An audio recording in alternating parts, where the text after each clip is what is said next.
Kanina po gusto kong magpatotoo at kaya lang po nandun ako sa misa kanina. Dito ko na lang po, saglit lang. Gusto ko lang po talagang papurihan, pasalamatan ng Panginoon at kanina po ay nakuha namin yung visit visa ng aming bunsong anak. Gagawin, pangalan niya kasi Regina Shelley. So, ngayon po, Immaculate Conception. Amen. So, ito po ang pinala namin, no? Base dun sa ating mahal na Virgen Maria.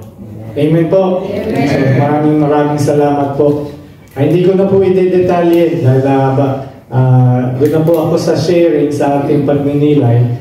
So, doon po sa ating Ebanghelyo,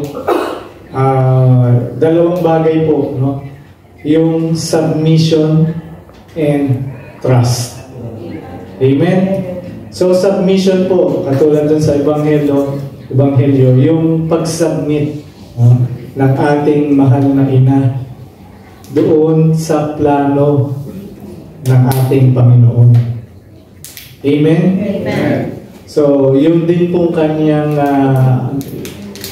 pagtitiwala, yung great trust sa plan of God. Tayo po ba? Tayo po ba yung nagsasubmit at nagtitiwala ng buo sa plano ng ating Panginoon sa ating buhay? Amen. Amen po? Amen. Siya pong dapat, no? Kailangan nating mag-submit at buong-buo ang tiwala natin sa plano ng ating Panginoon. Maaring hindi po ayon sa atin, no? Sa ating kagustuhan. Dahil dapat ang kagustuhan, ang kalooban ng Diyos ang laging maganap. At wala po tayo ibang dapat gawin kundi patuloy na manalangin at magtiwala na kung ano man ang dumating sa ating buhay, mangyari sa ating buhay, maganap sa ating buhay, yan ay kalooban ng ating Panginoon Diyos. Amen. So, titignan natin yung gospel today. Very, very significant. Ako, I'm very blessed kasi na dapat hindi ako magsaserve ngayon. Kaninang kahapon, actually, sinabihan ako ng aking lector, sabi niya, yung president namin, sabi niya, you want to read for the second reading? Hindi na ako tumanggi. Kasi privilege yun. It's an honor to serve. Kagaya natin. It is not the church honor for us to be here, but our service is an honor to be here. Amen. Amen po. Hindi po baliktad. So us being here is an honor, not an obligation. Amen po. Kagaya po nung nangyari sa ating mahal ng ina. It's not an obligation, but an honor to be chosen among women. Amen po. So, doon natin makikita sa reading ngayong araw na ito, napakabuti ng Panginoon. Kasi, isipin mo, sa Genesis, nung ginawa ng Panginoon ang tao, sin came through a woman, through the womb. Amen? Because of the fruit that she ate. Amen? Tama po? And then, God's salvation came through a woman, bearing the fruit of salvation. Nakuha niyo po? So, sin came into the world through the woman eating the fruit. Amen? And then salvation came through the womb of a woman bearing the fruit. Amen? So you see how God reverse niya yung nangyari. So Mary was chosen. When God saw that sin came through a woman, He chose salvation to come from a woman. Amen? So, ang ibig sabihin nito, tayong mga tao, nakikita lang natin si Mother Mary, nanay ni Jesus, maganda siya, mabait siya. We never saw the significance of her presence. She was conceived without sin. Amen? Immaculate conception. Amen? Ibig sabihin nun, pinagdasal siya ng kanyang inang si Anna, si Saint Anne, para magkaroon siya ng anak na galing mula sa langit. Amen? So, ang nangyari naman sa kanyang anak is incarnation. God gave the fruit through Mary at naging siyang prutas ng salvation. Incarnation. The Savior was like a spirit incarnate of the Father through the Holy Spirit came from a virgin. At nasasabi na po yan sa Isaiah. Amen po? Sabi sa Isaiah, sa Old Testament natin, sabi sa Isaiah, sabi yan, 7, chapter 7, I think. 7:14. Sabi niya, therefore the Lord Himself will give you a sign. A virgin will conceive and give birth to a son, and you will call him Emmanuel. And he will eat curds and honey, and when he knows how to refuse evil and choose the good, but before the boy knows how to refuse evil and choose the good, the land of the two kings and dread will be laid waste. Amen? So, meaning, God had already planned from the beginning of time. Kasi nakita niya, na-perceive niya, na we cannot live like the angels, like the saints in heaven, na immortal. Kaya nga tinago niya na yung fruit of life. Amen? Kasi He doesn't want us to live eternally like sinners without salvation.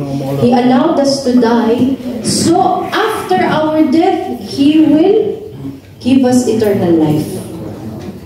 Amen? How He will give us eternal life? Through His Son, our Lord Jesus Christ, by the Virgin Mary. The Virgin Mother of God. Hindi lang ba siya umuo? Hindi lang basta sinabi niya, o sige, ako na, okay na, ayos na ako dyan.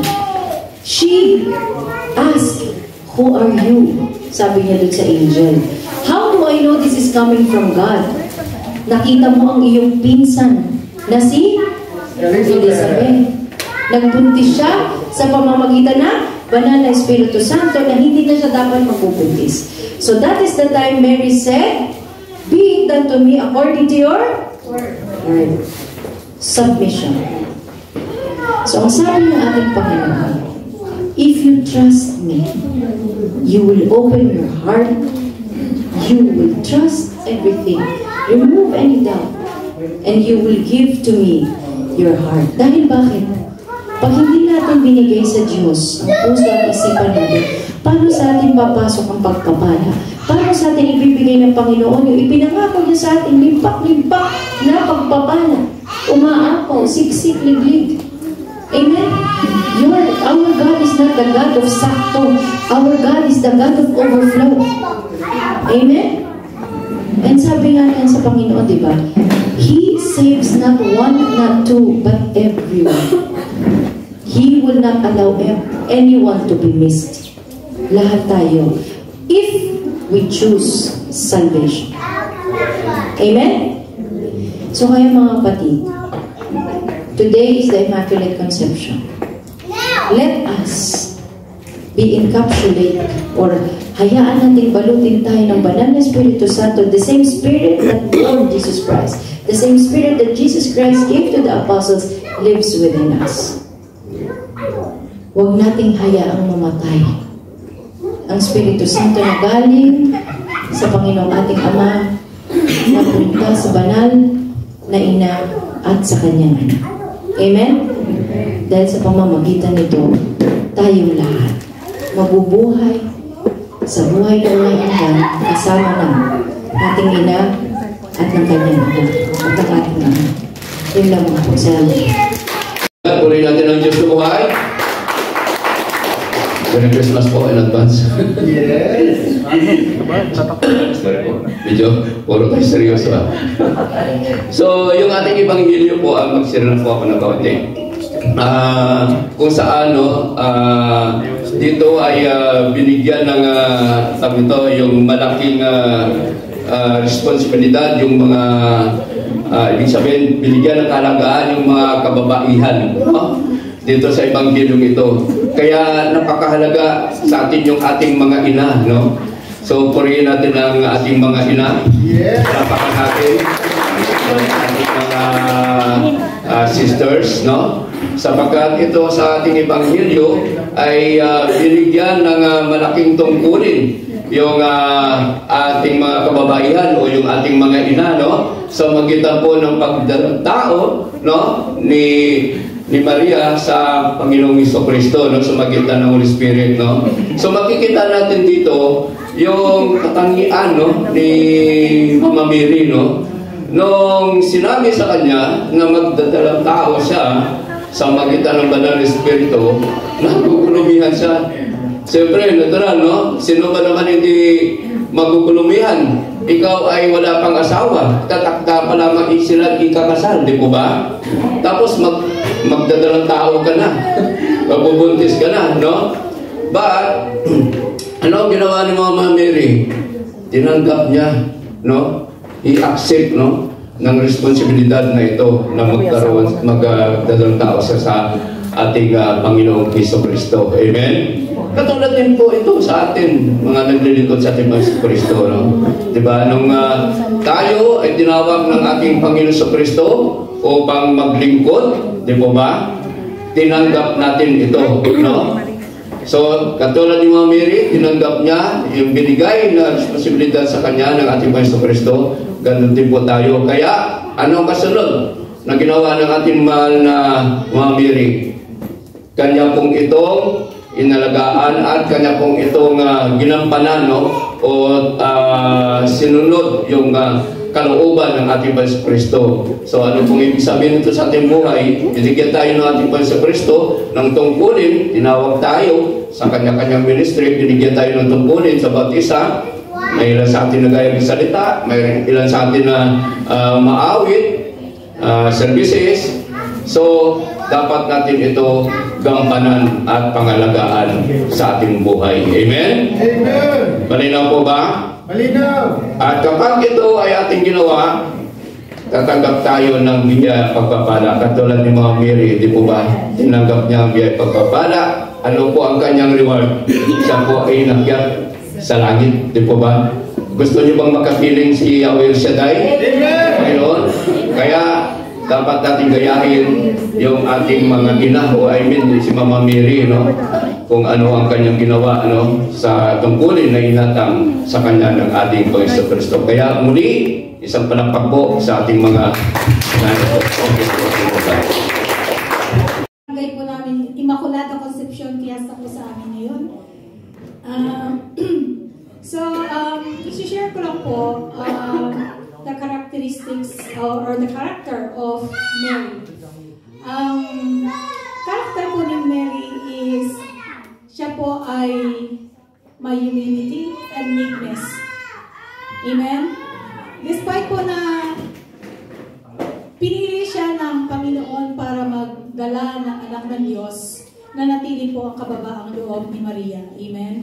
At masasabi din po natin na taglay po ni Maria ang courage and bravery. Sapagkat sa panahon po na siya ay magdadala ng anak ng Diyos, nung time po nila, pag ang isang tao o isang babae na magbubuntis na hindi pa kasal ay binabato po hanggang sa mamatay. Amen? Alam po niya yung daranasin niyang pagbatikos o pag-alipusta ng lahat ng mga nakapaligid sa kanya. But despite sa maaring maganap sa kanya, tinanggap po niya na buong-buo yung inatas po sa kanya ng Panginoon. Amen? She never said no. Yun po ang sabi sa ibang konteksto na kumbaga, ang image ni Maria ay punong-puno ng kababaang loob na tinanggap niya ng buo sa kalooban niya. Kahit na magdusa pa siya, alam niyang maaari siyang mamatay sa pagbubuntis na hindi pa siya kasal. Subalit, yung tapang ni Maria, dahil ito po ay kaloob ng Panginoon, at sinabi naman po ng anghel na ikaw ay pinagpapala sa babaeng lahat. Amen? At tataglayin mo ang anak ng Diyos. So, ang sabi niya, be it done unto me according to thy word. Amen? Lahat po tayo din ang naglilingkod sa Panginoon. Dapat ganun din po ang prayer natin. Kasi very powerful po ang prayer na thy will be done.